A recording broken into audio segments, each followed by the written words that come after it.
Reggie Jackson's aggression helped him through shooting woes.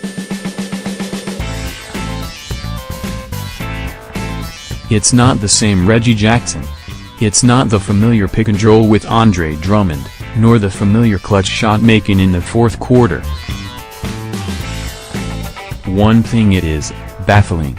Early in the season, Jackson looked to be getting back to peak form, but in the past 2 weeks, it's come crashing back down.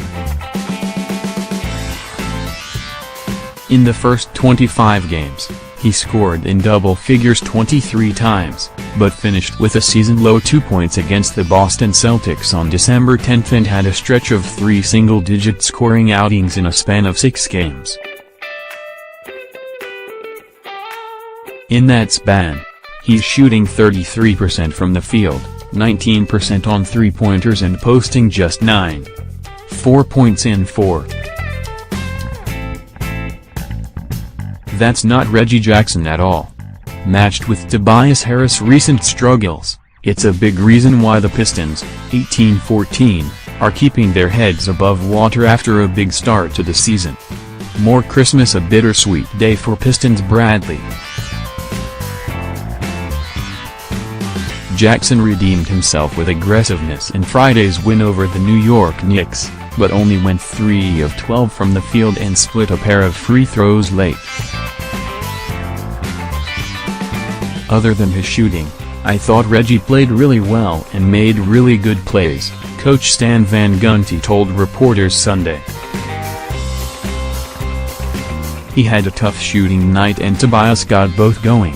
He got it going, but he was moving the ball. He was just playing and taking what was there. Both of them were taking the plays that were there. When you watch the film, I wasn't looking at the film and questioning shot pass decisions. I thought they were taking good shots, passing when people were open. If they play like that, they'll both play really well. The Pistons have been somewhat Jekyll and Hyde this season, losing to the struggling Dallas Mavericks but beating some of the best teams in the league within a few weeks of each other. In Jackson's case, it's finding a way to fit into the new offensive scheme, with fewer pick-and-roll calls and more of him finding ways to fit in a motion offense where Drummond is making many of the decisions. He's not getting to the basket as much as I would like. He had 4 or 5 chances to turn the corner that he didn't take advantage of, Van Gundy said this week.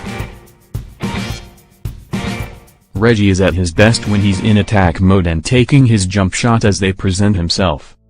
When he's thinking jump shot first, I don't think he's nearly as hard to guard as when he's in attack mode.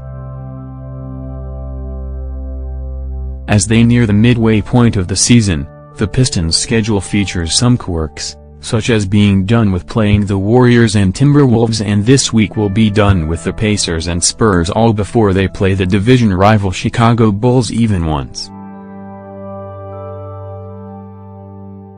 At one point, they had the second toughest strength of schedule in the league, but things have cooled a bit, and will continue as they move into January. It's crazy, it really is, Van Gundy said. If you look at the playoff teams in the East, we don't go to Boston anymore, we don't go to Washington anymore, we don't go to Milwaukee anymore, we don't go to Indiana anymore, and we're only 32 games into the season. Avery Bradley, who has had issues with a groin strain, is expected to miss another week and possibly return early in January. He didn't participate in practice on Sunday and wasn't doing any basketball activities until his condition improves and he is re-examined. Jon Leuer had a sprained ankle initially, but his condition hasn't improved. He's moved to doing some light shooting but still isn't jumping. That's about all he can do right now, Van Gundy said. Rod Beard at DetroitNews.com